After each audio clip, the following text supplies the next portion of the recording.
चलो तब शुरू करते हैं। देखो सवाल नंबर 15 तक इसके पहले वाली वीडियो में हो चुका है, ठीक है। आगे हम लोग इसके आगे के सवाल करेंगे। देखो ये जो वीडियो है अगर देखा जाए किन किन परीक्षाओं की काम आ सकती है, तो मेनली तुम्हारा देखो CUT हो गया, LU का हो गया, लखनऊ यूनिवर्सिटी का हो गया और DDU का। ये तीनों परीक्षाओं के लिए ये गोरखपुर यूनिवर्सिटी जो है तीनों परीक्षाओं के लिए काम आ सकता है, ठीक। तो हम लोग बस क्वेश्चन आंसर कर रहे हैं, उसी क्वेश्चन आंसर में जो सवाल आ रहा है उसी को सॉल्व करते जा रहे हैं और उसमें जो थ्योरी आ रही है उसमें आगे बढ़ते जा रहे हैं। कुछ समझने वाली बात है तो भी समझ रहे हैं, तो थोड़ा धीरे चलेंगे क्योंकि तबीयत थोड़ा उतना सही नहीं है। हाँ, स्पीड बढ़ाने की तो लोग बढ़ा लेना। चलो सवाल नंबर 16। सवाल नंबर 16 कह रहा है कि एक समानांतर प्लेट संधारित्र को जब आवेशित किया जाता है और फिर चार्जिंग बैटरी को हटा दिया जाता है, यदि संधारित्र की प्लेटों को इंसुलेटिंग हैंडल की सहायता से और अधिक दूर किया जाए तो कौन सा कथन सत्य नहीं है। कौन सा कथन सत्य नहीं ये पूछा है, कौन सा मतलब गलत है ये पूछा है, ठीक। तो सवाल ये है कि एक कैपेसिटर है, उसको मान लो चार्ज किया गया, बैटरी से चार्ज कर दिया गया।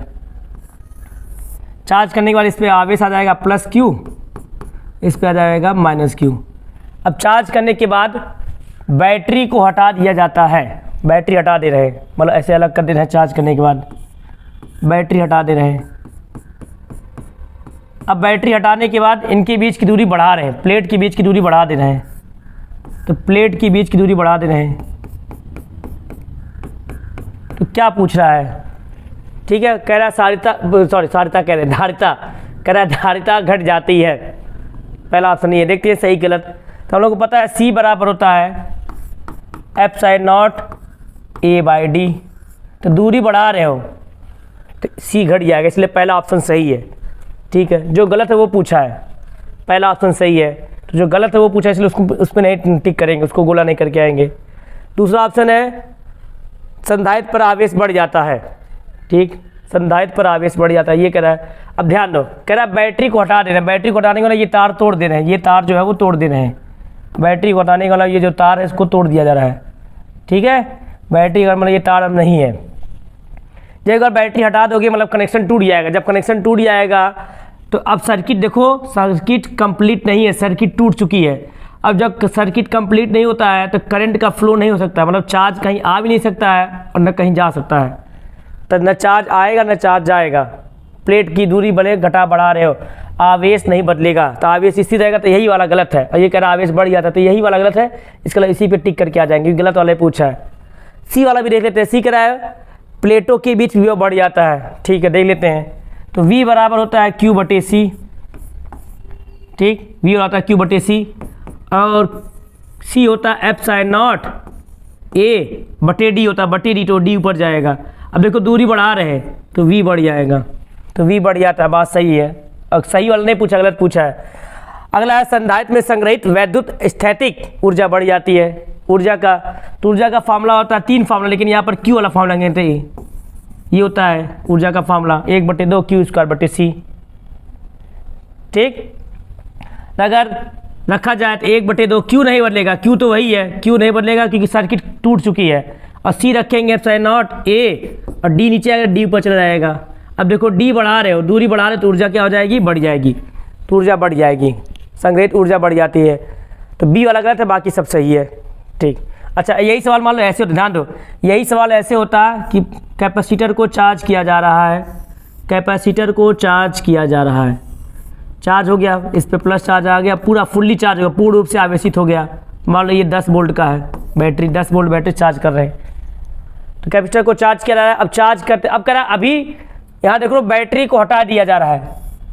बैटरी को हटाने के बाद प्लेट की दूरी बढ़ा रहे हैं। अगर बैटरी को ना हटाया जाए, बिना हटाए रखा जाए, बैटरी को हटाया ना जाए, ठीक है, बैटरी को हटाया ना जाए और तभी भी प्लेट की दूरी बढ़ाई जाए, बिना हटाए, बिना बैटरी को हटाए प्लेट के बीच की दूरी बढ़ा दे रहे हैं, बिना बैटरी को हटाए। बैटरी वही 10 वोल्ट जुड़ा हुआ है।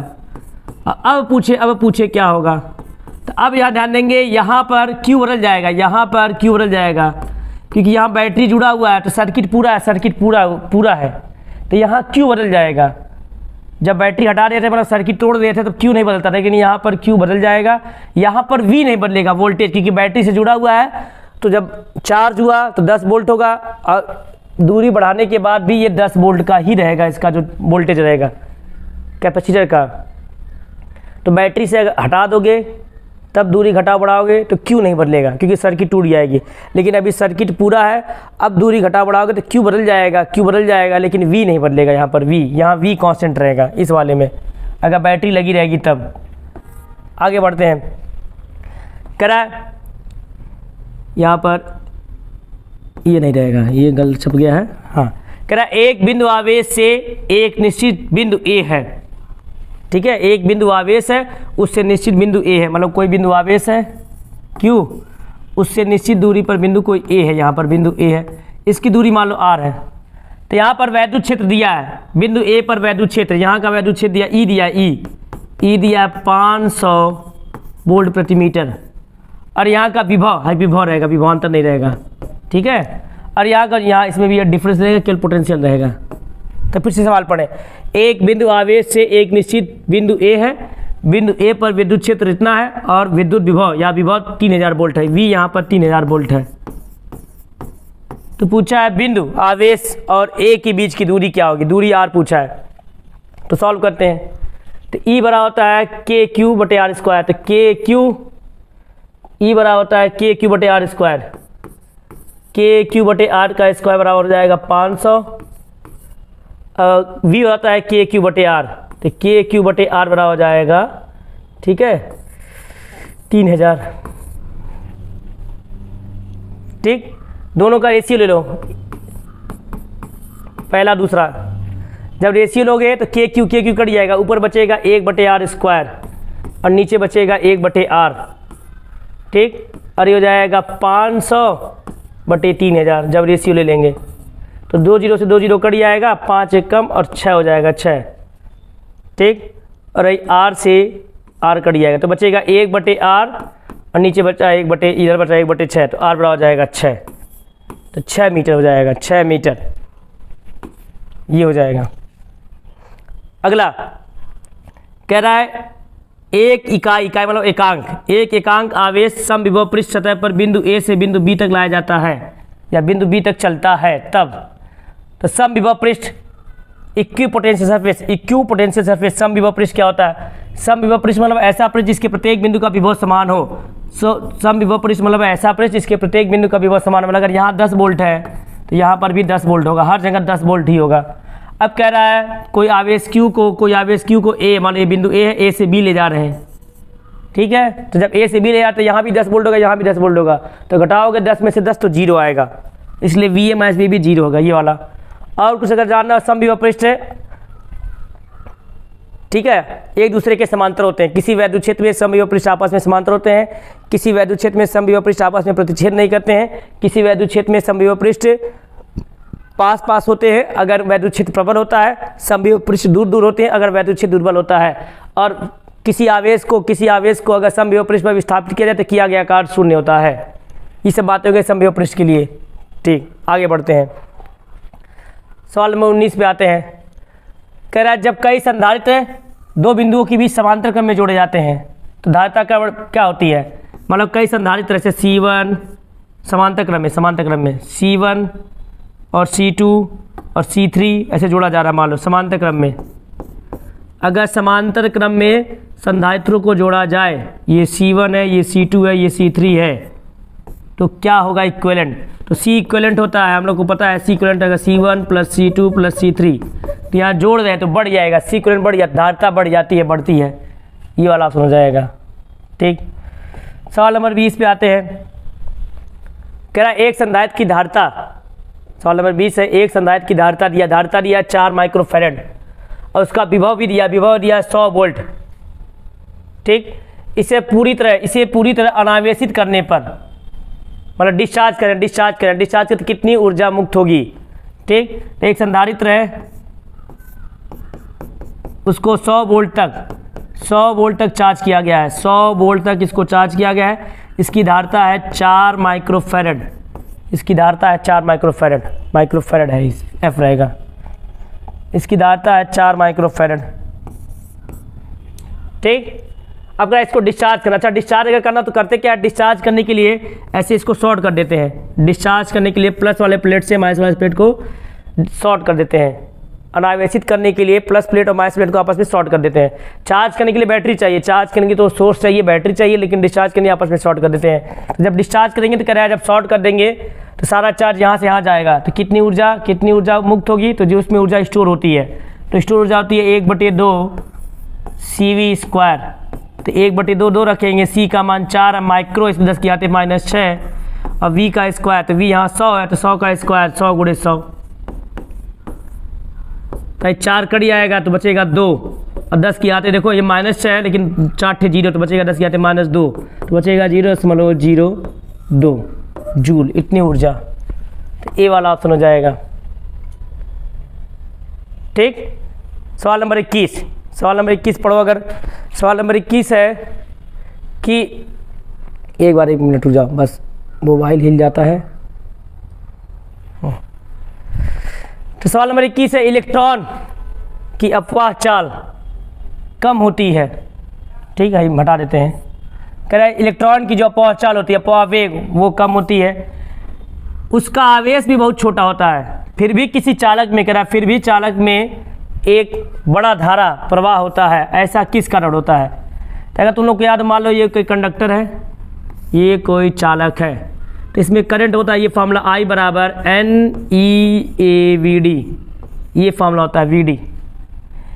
इसमें N है number of electrons per unit volume, एकांक आयतन में इलेक्ट्रॉनों की संख्या, E इलेक्ट्रॉन पर आवेश, A है इसका एरिया, तार जो तार मान लो तार का एरिया, और VD है इलेक्ट्रॉन का ड्रिफ्ट वेलोसिटी अपवाह वेग। तो अगर देखा जाए, ध्यान देखा जाए तो VD भी बहुत कम होता है। VD भी अगर बात करें VD, तो VD भी 2 सेंटीमीटर 5 सेंटीमीटर पर सेकंड ऐसे होता है, सेंटीमीटर मिलीमीटर में होता है।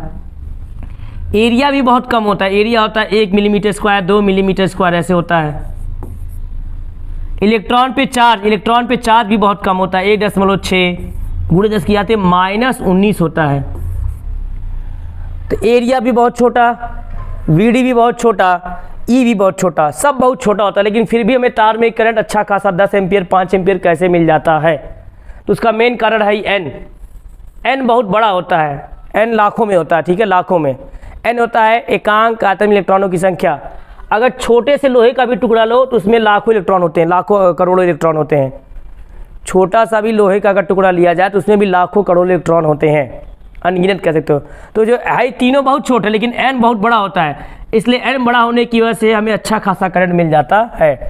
तो कह रहा है ऐसा किस कारण होता है, जो बड़ा धारा होता है उसका प्रवाह किस कारण होता है। आंसर हो जाएगा चालक में इलेक्ट्रॉनों की संख्या घनता कम होती है, ये बात गलत है। चालक में इलेक्ट्रॉनों की संख्या घनता अत्यधिक होती है, यही वाला सही हो जाएगा। घनता मतलब कि एकांक आयतन में है, जिसको घनत्व कहेंगे। इलेक्ट्रॉन डेंसिटी, इलेक्ट्रॉन का घनत्व क्योंकि एकांक आयतन में, तो एकांक आयतन में इलेक्ट्रॉन की संख्या बहुत अधिक होती है, इसकी वजह से। तो डी वाला ऑप्शन हो जाएगा। सवाल नंबर 22 कह रहा है एक तार है, उसका प्रतिरोध R है, एक तार उसका प्रतिरोध R है, उस तार को खींच के उसकी लंबाई दोगुना कर दे रहे हैं, तो नया प्रतिरोध क्या होगा। तो जब तार को खींच के लंबा किया था, फार्मूला होता है R1/R2 बराबर होता है L1/L2 का होल स्क्वायर, ये फार्मूला होता है। R1 मतलब पहले का रेजिस्टेंस, R2 मतलब बाद का, L1 मतलब पहले की लंबाई, L2 मतलब बाद की लंबाई। तो मान लो एक तार है, उसकी लंबाई L है, अब उसको खींच करके उसकी लंबाई दोगुना कर दे रहे हैं, दोगुना 2L कर दे रहे हैं। अब पहले उसका रेजिस्टेंस R था, अब हो गया मान लो R2, तो ये R2 बताना है, तो लगाओ ये फार्मूला। तो R1 यहाँ R है, R2 ही निकालना है। L1 मतलब पहले की लंबाई L है, L2 मतलब बाद की लंबाई 2L है, उसका होल स्क्वायर। तो L से L कट जाएगा, तो R/R2 बराबर बचेगा 1/2 का होल स्क्वायर। तो R/R2 बराबर बचेगा 1/4, 4 इधर जाएगा, तो R2 बराबर हो जाएगा 4R। ठीक है, तो ये हो जाएगा, तो R2 बराबर हो जाएगा 4R। तो बी वाला ऑप्शन, यही फार्मूला और याद किया तो ये भी होता है R1/R2 का, R1/R2 बराबर होता है L1/L2 का होल स्क्वायर बराबर होता है A2 मतलब एरिया, A2/A1 का होल स्क्वायर बराबर होता है। और अगर आगे बढ़ा जाए और आगे बराबर होता है R छोटा r छोटा R2 अपान छोटा R1 का पावर 4 होता है, 4। छोटा R2 क्या होता है? रेडियस है, रेडियस तार की त्रिज्या है। तो अगर त्रिज्या में कहा जाए, त्रिज्या के लिए R1 अपान R2, तो अगर त्रिज्या में देखा जाए तो त्रिज्या में R1 अपान R2 बराबर होगा R2 अपान R1 की पावर 4, ये होगा। ठीक, आगे बढ़ते हैं हम। और R बराबर होता है रो L बाई ए। रो का एक फॉर्मूला था, रो का फॉर्मूला एक बार तो लोग कंफर्म करना, जो मुझे याद है NE स्क्वायर टाउ अपान M, जहाँ तक मुझे याद है रो का एक फॉर्मूला होता है NE स्क्वायर टाउ अपान M। ठीक है, या थोड़ा सा कन्फ्यूजन इस फार्मूले में, इस फार्मूले को तुम लोग कंफर्म करना। ठीक है, रो बराबर NE स्क्वायर M अपान टाउ होगा कि टाउ अपान M होगा। तो थोड़ा सा अगर मैं सोचूं हल्का सा, टाउ मतलब टकराने का समय, तो जितना जल्दी टकराएगा, जितना जल्दी टकराएगा रेजिस्टेंस उतना कम होना चाहिए टाउ। मेरे ख्याल से मुझे जो लग रहा है, तुम लोग कंफर्म करोगे कि मुझे याद नहीं आ रहा है तो कंफर्म करना। रो बराबर होता है NE स्क्वायर M अपान टाउ, जहाँ तक मुझे ये याद आ रहा है ये होता है। ठीक है, तो कंफर्म करके कमेंट करना कि हाँ ये फार्मूला सही है कि ये फार्मूला सही है, NE स्क्वायर टाउ अपान M, दोनों में से कौन सा फार्मूला सही है। ठीक है, बताना सब लोग। इसमें टाउ क्या है वही बताना, इस फार्मूले में टाउ क्या वही बताना, इस फार्मूले में टाउ को क्या कहते हैं, टाउ को क्या कहते हैं। ठीक है, बताना। तो चलो आगे बढ़ते हैं। अब कह रहा है, ये हो गया। अगला सवाल कह रहा है एक 12 ओम का प्रतिरोध है, एक तार है उसका प्रतिरोध 12 ओम है। ठीक है, एक धात्विक तार जिसकी प्रतिरोधकता 12 ओम है को मोड़कर एक वर्ग बना दिया जाता है, तो दो विकर्ण बिंदुओं के बीच प्रतिरोध कितना होगा। मतलब एक तार है, इसका प्रतिरोध 12 ओम है, एक के मोड़ के स्क्वायर बना दे रहे हैं, एक इसे मोड़ दे रहे हैं, अब मोड़ के ऐसे स्क्वायर बना दे रहे हैं। ठीक है, मोड़ के ऐसे स्क्वायर बना दे रहे हैं, और स्क्वायर बनाने में किसी दो विकर्ण बिंदु, मतलब यहाँ ये विकर्ण होगा A और B, मान लो इनके बीच इसका क्या होगा, दो विकर्ण बिंदुओं के बीच प्रतिरोध कितना होगा।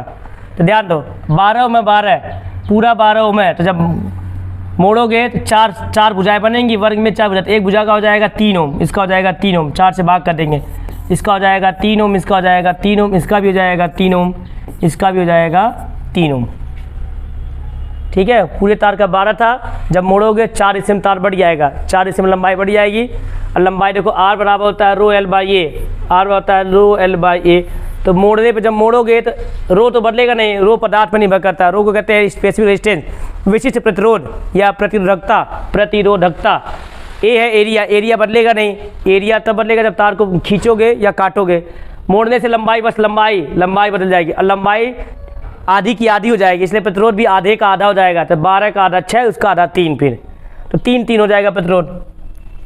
अब देखो ये 3 और 3 सीरीज में है, ये 3 और 3 सीरीज में है, इसलिए 3 3 6 हो जाएगा, और ये 3 और 3 भी सीरीज में है, तो फिर 3 3 6 हो जाएगा। तो इसको अगर बनाओगे तो ये ए है, तो ये 6 हो जाएगा, इतना 6 ओम, और ये इधर भी 6 हो जाएगा, और ये बी है, तो 6 6 3 3 6 3 3 6। अब ये दोनों समांतर में है, तो समांतर में अगर R होता है तो R का R/2 हो जाता है, अगर पैरेलल में R होता है तो R/2 हो जाता है। 6 6 का हो जाएगा आधा, 3 हो जाएगा, तो आंसर हो जाएगा 3 ओम, ये हो जाएगा। ठीक, अगला अगर कह रहा है कोई सेल, एक सेल का आंतरिक प्रतिरोध होता है, तो हम लोग कहते हैं कि एक सेल है, ये मान लो एक सेल है, कहते हैं ये सेल है मान लो 24 वोल्ट का, इसका EMF है वैद्युत भाग बल। कोई पूछे वैद्युत भाग बल क्या है, तो अगर कोई पूछे वैद्युत भाग बल क्या है, तो एकांक धनात्मक आवेश को परिपथ का पूर्ण चक्र लगाने में किया गया कार्य वैद्युत भाग बल होता है। एक सर्किट का कंप्लीट राउंड पूरा करने में जो वर्क करना पड़ता है वही कहलाता है EMF, इलेक्ट्रोमोटिव फोर्स।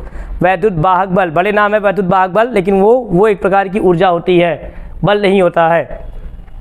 तो वैद्युत वाहक बल और विभवांतर में अंतर देख लेना, वैद्युत वाहक बल और विभवांतर में क्या अंतर होता है, कॉपी में देख लेना। तो मान लो कोई सेल है, ठीक है, कोई सेल उसका वैद्युत भाग बल 24 वोल्ट है और कह देगा इसका आंतरिक प्रतिरोध इंटरनल रेजिस्टेंस 1 ओम है। तो जो 1 ओम वास्तव में किसका रेजिस्टेंस होता है, किसका रेजिस्टेंस? तो अगर देखा जाए किसी बैटरी में अगर देखा जाए तो मेनली 3-4 चीज़ें होती है। एक इलेक्ट्रोड होता है, उसमें इलेक्ट्रोड जो कैसे खूंटी होती है, इलेक्ट्रोड होता है, और ये इलेक्ट्रोड होता है, और ये जिसमें बना है बैटरी, इसका ये वेसल, इसका पात्र, इसका बर्तन, और इसमें इलेक्ट्रोलाइट होता है, विद्युत अपघटनी विलयन इलेक्ट्रोलाइट, इसमें इलेक्ट्रोलाइट होता है। ठीक, तो हम कहते हैं कि बैटरी का इंटरनल रेजिस्टेंस आंतरिक प्रतिरोध 1 ओम है। तो वास्तव में किसका प्रतिरोध है, किसकी वजह से होता है? प्रतिरोध मतलब क्या होता है? धारा के प्रवाह का विरोध करना। प्रतिरोध का मतलब होता है धारा के प्रवाह का विरोध करना। तो वास्तव में कौन धारा के प्रवाह का विरोध करता है? तो वो ऐसा होता है इलेक्ट्रोलाइट। ये जो सोल्यूशन होता है, सोल्यूशन, क्योंकि मान लो ऐसे जुड़ा हुआ है, तो यहाँ से करंट ऐसे जा रहा है, यहाँ से ये मान लो प्लस वाली खूंटी है, माइनस वाली खूंटी है, तो यहाँ से करंट से जा रहा है यहाँ, तो फिर जब यहाँ से यहाँ करंट जाना होता है तो बीच में पड़ता है इलेक्ट्रोलाइट। तो इलेक्ट्रोलाइट ही रेजिस्टेंस ऑफर करता है, इलेक्ट्रोलाइट ही प्रतिरोध प्रदान करता है। इसलिए बैटरी का प्रतिरोध वाला इलेक्ट्रोलाइट का, तो जाएगा सी वाला ऑप्शन। ना ही बर्तन का, ना ही उसके इलेक्ट्रोड का, ना ही उसमें जो पदार्थ इस्तेमाल हुआ है। आगे बढ़ते हैं। सवाल नंबर 25, आइडियल वोल्ट मीटर है। आइडियल वोल्ट मीटर का रेजिस्टेंस इन्फाइनाइट होता है। इन्फाइनाइट ऑप्शन नहीं दिया तो वेरी लार्ज करेंगे, वेरी लार्ज। आइडियल अगर एम मीटर है तो उसका रेजिस्टेंस 0 होता है। एम मीटर को सीरीज में जोड़ते हैं, वोल्ट मीटर को पैरेलल में जोड़ते हैं। वोल्ट मीटर अगर गैल्वेनोमीटर है, गैल्वेनोमीटर को अगर वोल्ट मीटर बनाना होता है, अगर गैल्वेनोमीटर है वोल्ट मीटर बनाने के लिए, गैल्वेनोमीटर को वोल्ट मीटर बनाने के लिए उसके सीरीज में रेजिस्टेंस जोड़ते हैं RSC। ठीक है, अब मान लो गैल्वेनोमीटर है, इसका IG है करंट, इसका RG है।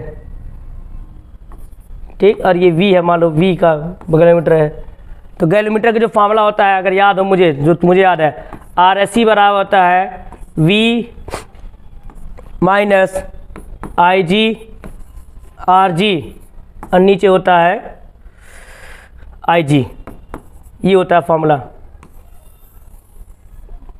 वोल्ट मीटर के लिए, याद रखेंगे। वोल्ट मीटर के लिए फॉर्मूला होता है RSC बराबर V मतलब वोल्ट मीटर का वोल्टेज, माइनस IG RG मतलब गैल्वेनोमीटर का करंट, नीचे हो जाता है IG। अगर एमीटर है, अगर गैल्वेनोमीटर को एमीटर बनाना होता है, गैल्वेनोमीटर को अगर एमीटर बनाना है तो उसके शंट में रेजिस्टेंस जोड़ते हैं। शंट में रेजिस्टेंस को कहते हैं RSH। ठीक, और उसके लिए फॉर्मूला होता है RSH बराबर होता है IG RG, हाँ IG RG, नीचे होता है I माइनस IG। I मतलब इसमें जो करंट जा रहा है एमीटर में, तो RSH बराबर, एमीटर के लिए फॉर्मूला होता है RSH बराबर IG RG माइनस करें बटे I माइनस IG। हाँ, तो यहाँ पर वेरी लार्ज हो जाएगा। अगला सवाल नंबर 26, कह रहा है N समान बल्ब जिनमें से प्रत्येक एक निश्चित वोल्टेज आपूर्ति से शक्ति P लेने के लिए डिजाइन किए गए हैं को श्रृंखला क्रम में जोड़ा जाता है या श्रृंखला में जोड़ा जाता है, और उस संयोजन को आपूर्ति के पार, आपूर्ति मतलब सप्लाई वोल्टेज के पार जोड़ा जाता है। एक बल्ब द्वारा उपयुक्त शक्ति क्या होगी? चलो इसको थोड़ा जगह ले करते हैं। सवाल ये है कि कह रहे हमारे पास कई सारे बल्ब हैं, तो मान लो 3 बल्ब है, हमारे पास 3 बल्ब है, मान लो हमारे पास ऐसे 3 बल्ब है, कई सारे बल्ब है, मान लो एक बार को 3 बल्ब है।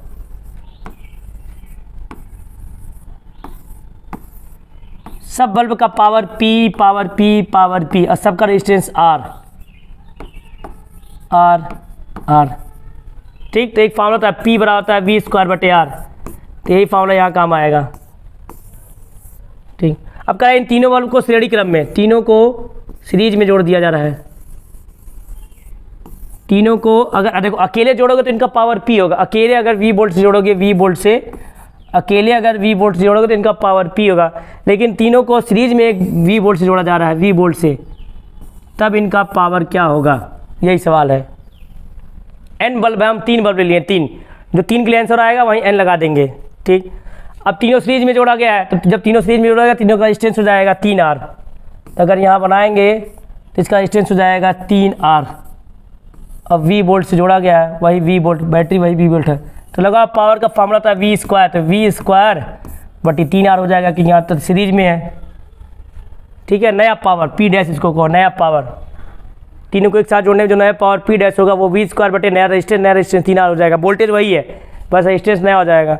अब वी स्क्वायर बटे आर पी है, पी, तो इसलिए पी डैश बराबर हो जाएगा वी स्क्वायर बटे आर रखेंगे पी, तो पी बटे 3, तो पी बटे 3 हुआ। 3 बल्ब के लिए पी बटे 3 आया, तो एन बल्ब के लिए पी बटे एन हो जाएगा, एन बल्ब के लिए हो जाएगा पी बटे एन, तो पी बटे एन, सी वाला ऑप्शन हो जाएगा। हाँ, सवाल नंबर 27। सवाल नंबर 27 कह रहा है यदि 1 किलोवाट 220 रेटेड एक हीटर कुंडली है, एक हीटर है को 100 वाट 220 वोल्ट के बल्ब के साथ श्रृंखला में जोड़ा जाता है। एक हीटर एक बल्ब है, एक हीटर एक बल्ब है, दोनों को सीरीज में जोड़ा जाता है और 220 वोल्ट का सप्लाई दिया जाता है। तो बल्ब द्वारा पावर कितना खर्च होगा, बल्ब द्वारा उपभुक्त मतलब उसके द्वारा खर्च पावर कितना होगा, तो इसको भी करते हैं। चलो, कह रहा है इस बार हीटर एक हीटर है और दूसरा एक बल्ब है, इनको 200 वोल्ट से जोड़ा गया है, 200 वोल्ट से जोड़ा गया है। हीटर है 1000 वाट, 1 किलोवाट मतलब 1000 वाट और 220 वोल्ट। अब बल्ब है 100 वाट 220 वोल्ट, ठीक। तो पूछा बल्ब से, देखो बल्ब है 100 वाट का बल्ब है, तो इसका सवाल पूछा बल्ब से पावर कितना होगा। 100 वाट नहीं करेंगे, बल्ब 100 वाट का पावर तब लेगा जब उसको 220 वोल्ट से अकेले जोड़ा जाएगा।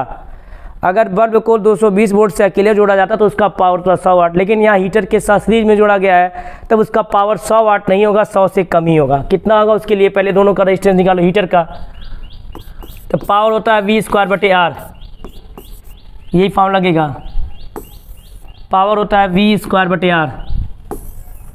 ये चलो यहाँ देखो, तो पावर होता है वी स्क्वायर बटे आर, ये फॉर्मूला यहाँ पर काम आएगा।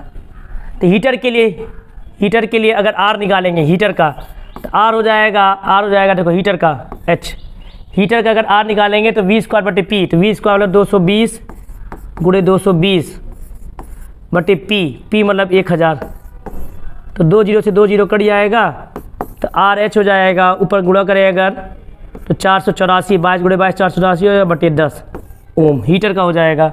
बल्ब के लिए करें, बल्ब के लिए फिर यही फॉर्मूला, बल्ब का वी स्क्वायर फिर 220 गुणे 220 और नीचे बल्ब 100 वाट का है, तो 2 जीरो कट जाएगा, तो बल्ब के लिए हो जाएगा 484 ओम। अब दोनों सीरीज में साफ दिख रहा है, दोनों सीरीज में है, इसलिए आर इक्विवेलेंट या आर टोटल कह सकते हो, आर टोटल हो जाएगा, दोनों को जोड़ देंगे 484 बटे 10 और प्लस 484,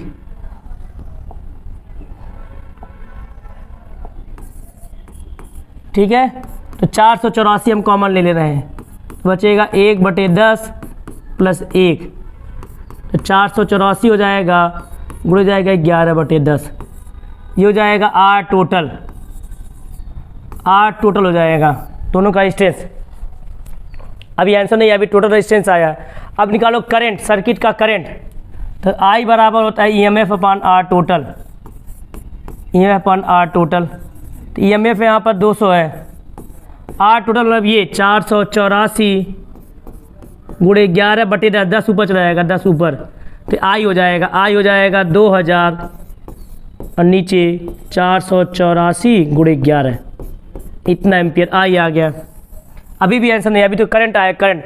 अब पावर निकालना है, बल्ब का पावर, तो लगा दो पावर का ये वाला फार्मूला कि पावर होता है आई स्क्वायर गुणे आर, तो पावर हो जाएगा आई स्क्वायर, इसका स्क्वायर मतलब 2 बार 2000 फिर 2000 और नीचे भी 484 गुणे 11 फिर 484 गुणे 11, क्योंकि आई का स्क्वायर, इसका स्क्वायर और गुणे आर, बल्ब का आर लेंगे, जिसका पावर निकालना उसका आर, तो बल्ब का आर आया है 484, तो 484 कट जाएगा, तो जो बचा हुआ लिख रहे हैं 2000 गुणे 2000, नीचे ये 484 गुणे 11, अगर 4 से काटा जाए 4 से, तो 4 से काटोगे तो 500 होगा, 4 से काटोगे तो 121 होगा, तो जो बचेगा ऊपर बचा है 2000 गुणे 500 और नीचे बचा 121 गुणे 100, 11 गुणे 11 बचा, तो उसको भी 121 गुणे या 11 गुणे 11 ही लिख दो। तो ऊपर गुणा करना पड़ेगा अब, ठीक है, लंबा है थोड़ा ये सवाल।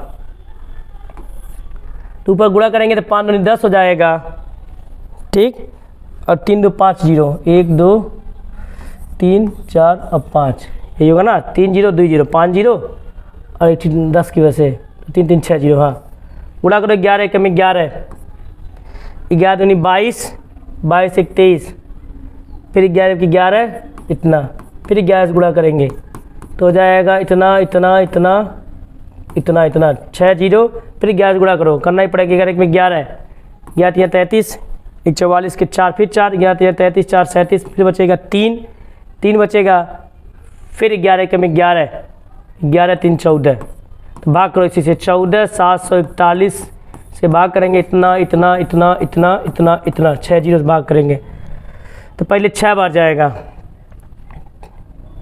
ले जाओ 6 कम 6, 6 7 42 के 2 बचेगा 4, 6 7 42 करें, 6 6 24, 24 के 4 हासिल 2, 6 7 42 2 44 हासिल 4, फिर 6 6 24, 24 4 28, 28 के 8 हासिल 2, 6 कम 6 2 8, घटाओ 6 6 करें, घटाएंगे बचेगा 4 5 5 1, फिर 1, अब 0 बढ़ाएंगे, अब चला जाएगा 8 बार, तो 68 करके आएगा, 68 68 करके कौन सा ऑप्शन है, 68 करके ये वाला 68.4, यही ऑप्शन ही है, ठीक। अगला सवाल नंबर 30 तक करेंगे, उसके आगे ठीक है। सवाल नंबर 28 करते हैं। कह रहा है 1 मीटर ब्रिज में अंत ए से 20 सेंटीमीटर की दूरी पर शून्य बिंदु प्राप्त होता है, पाया जाता है। नल पॉइंट कहाँ मिला है, 20 सेंटीमीटर से, 20 सेंटीमीटर में। अब फिर 10 ओम के प्रतिरोध को 20 ओम के दूसरे प्रतिरोध से बदल जाता है तो शून्य बिंदु होगा। तो याद ध्यान दो,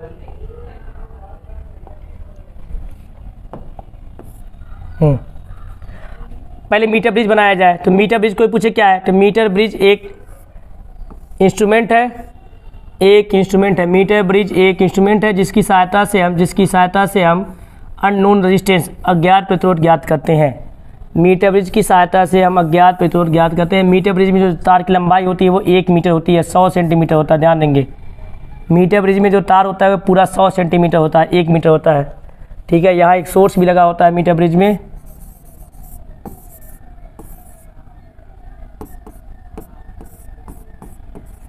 ये होता है मीटर ब्रिज। मीटर ब्रिज में 2 रेजिस्टेंस होते हैं, एक अननोन वाला जो हमको नहीं पता होता है, एक स्टैंडर्ड मानक जो हमको पता होता है, और यहाँ एक गैलोमीटर जुड़ा होता है, गैलोमीटर, ठीक। ये हो गया मीटर ब्रिज की कहानी। ये एक इंस्ट्रूमेंट है, एक यंत्र है जिसकी सहायता से हम अज्ञात प्रतिरोध ज्ञात करते हैं, आर। तो कह रहा है जब आर बराबर 10 ओम लिए हैं, 10 ओम, जब आर बराबर 10 ओम लिए हैं, 10 ही है ना, हाँ। कह रहा है फिर 10 ओम के प्रतिरोध को, 10 ओम का प्रतिरोध था उसको 20 ओम बना रहे हैं, 20 ओम। 10 ओम के प्रतिरोध को अगर 20 ओम करें तो क्या होगा, तो जब आर बराबर 10 ओम ले रहे हैं, 10 ओम लेने पर हमें नल पॉइंट मिल रहा है 20 सेंटीमीटर पर, 20 सेंटीमीटर पर, ठीक है। तो मान लो ये ए है, यहाँ से ये ए है, यहाँ से, तो यहाँ से हमें 20 सेंटीमीटर पर, यहाँ से हमें 20 सेंटीमीटर पर नल पॉइंट मिला है, ठीक है। यहाँ से हमें 20 सेंटीमीटर पर नल पॉइंट मिला है जब आर बराबर 10 ओम लिए हैं, ठीक। कह रहा है जब आर बराबर 10 ओम लिए तो यहाँ पर 20 सेंटीमीटर नल पॉइंट मिला है, तो जब आर बराबर 10 से 20 करेंगे, 10 से 20, तब कितनी दूरी पर नल पॉइंट मिलेगा, ये सवाल करेंगे। तो याद रखेंगे अगर ये 20 है तो बचा हुआ होगा 100 माइनस 20, क्योंकि पूरा 100 होता है, पूरा 100 होता है। तो मीटर ब्रिज में एक ही फार्मूला है, तिर्यक गुणा आपस में बराबर होता है, इसका गुणा इससे गुणा बराबर होता है, तिरछा गुणा बराबर होता है, मतलब आर गुणे 100 माइनस 20 बराबर होगा एस गुणे 20 के। तो आर यहाँ 10 है तो 10 गुणे 80 हो जाएगा, बराबर हो जाएगा एस गुणे 20 के। तो 20 से कट जाएगा 4 तो 40, एस बराबर जाएगा 40 ओम, ठीक। एस बराबर 40 ओम हो जाएगा, ठीक। तो फिर क्या करें, तो एस बराबर 40 आ गया। अब कह रहा है सब चीज़ वही है, आर की जगह सब चीज़ वही है, आर की जगह 20 ओम कर दे रहे हैं, 10 ओम को हटा करके 20 ओम कर दे रहे हैं, तब नल पॉइंट कितना होगा, तब मान लो नल पॉइंट हो जा रहा है, बना दे रहे हैं एक बार फिगर।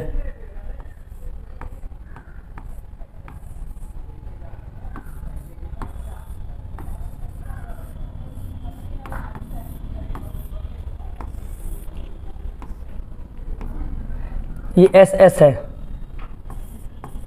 अब नल पॉइंट मान लो मिला एक्स पर, ये दूरी एक्स है, ये दूरी एक्स है, एक्स पर हमें नल पॉइंट मिला, मान लो एक्स पर हमें नल पॉइंट मिला, जब आर की जगह 20 करें तो फिर तो ये बचा हुआ होगा 100 माइनस एक्स, पूरा 100 होता है, फिर वही तिरछा गुणा बराबर होता है, तो 100 माइनस एक्स गुणे 20 बराबर होगा, ये 40 आया है, एस आ गया है 40, एस का मान आ गया है 40 गुणे एक्स, तो 20 से काटेंगे 2 हो जाएगा, तो 100 माइनस एक्स बराबर हो जाएगा 2x, तो 100 बराबर हो जाएगा 3x, 3 आके भाग करेंगे तो x बराबर हो जाएगा 33.33, तो 33.33 ऑप्शन हो जाएगा। तो ऐसा कोई ऑप्शन ही नहीं दिया, तो मतलब सबसे नज़दीक ऑप्शन सी वाला, बी वाला 30 सेंटीमीटर हो जाएगा, 30 सेंटीमीटर। सवाल नंबर